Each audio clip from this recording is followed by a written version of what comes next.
It's the last chance for Southern Utahns to weigh in on Endangered Species Act change. Courtesy trap collision sends car into 2 pedestrians, and your daily weather forecast with highs, lows, and everything you need to know for the days ahead. You're watching St. George News at 5, brought to you by our studio sponsor, We Win Injury Law.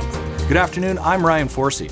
The Trump administration has proposed removing the long-standing definition of harm under the Endangered Species Act, a move that would limit the term to only intentional actions such as direct injury or killing.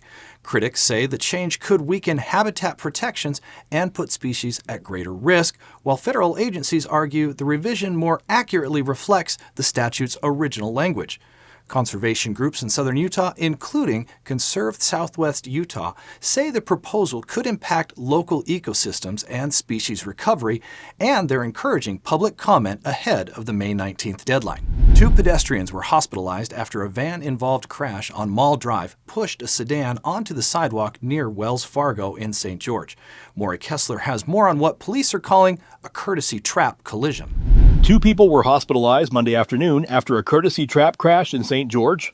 Around 3 p.m., a white van tried turning left into a Wells Fargo on Mall Drive after being waved through by a driver in one lane, but was hit by a sedan passing by in the next lane.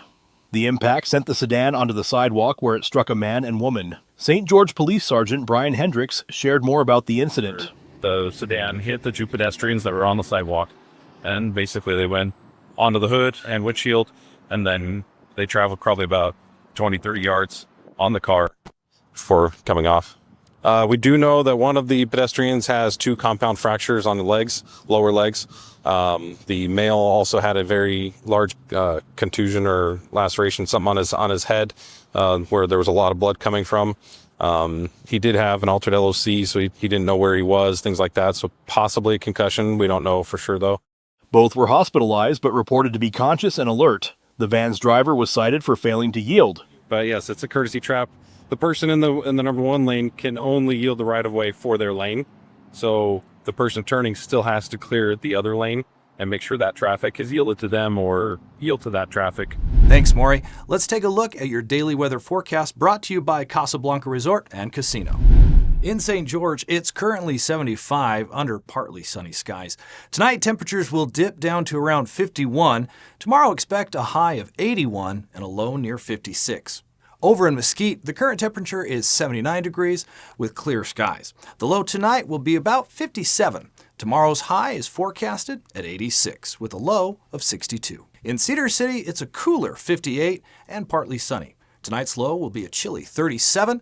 Tomorrow, look for a high of 67 and a low of 45. The Trump administration has announced a plan to expand timber production in national forests, including Dixie National Forest, to reduce wildfire risk. Here's Alicia Lundgren for more on the executive order and the growing debate over its potential impact on wildlife and forest health. President Donald Trump signed an executive order aimed at increasing timber across the U.S., citing concerns about foreign dependence on wood products and wildfires.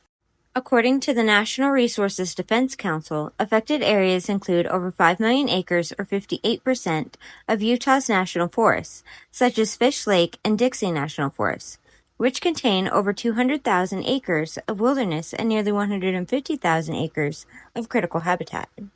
Utah State Senator Darren Owens applauded the decision, saying that America's forests are overwhelmed with deadfall and beetle kill and need to be weeded. Mike Popejoy with the Grand Canyon Trust said the policy lacks balance and that there are ways to preserve forests and the species that depend on them while also making the forest more fire resilient. Thanks, Alicia. Mirakai Greek Grill, a Las Vegas favorite recognized by Yelp and Business Insider, has officially opened its newest location in Santa Clara.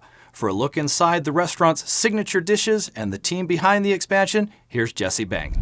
Meraki Greek Grill just opened its doors next to Harmon's Grocery in Santa Clara. While the location is new, the brand is no stranger to the food scene, with 5 popular spots already thriving across the Las Vegas and Henderson Valleys. Those locations have won many awards from various publications such as Yelp and Business Insider. The menu features Greek classics such as gyros, Greek rice, and meat skewers, along with twists on American favorites like their fried chicken sandwich and steak burger. The franchise owner told St. George News Meraki Grill is a fast casual concept with an upscale vibe. Guests can enjoy their meal on an outdoor patio with seating for 40 or head inside to a 90-seat dining room. St. George News caught up with the restaurant's original founder and its franchise partner to get the full scoop. Thank you for watching St. George News at 5. To learn more about our studio sponsor, We Win Injury Law, go to wewininjurylaw.com. I'm Ryan Forsey with St. George News, your #1 source for local news. This has been St. George News at 5, brought to you by We Win Injury Law.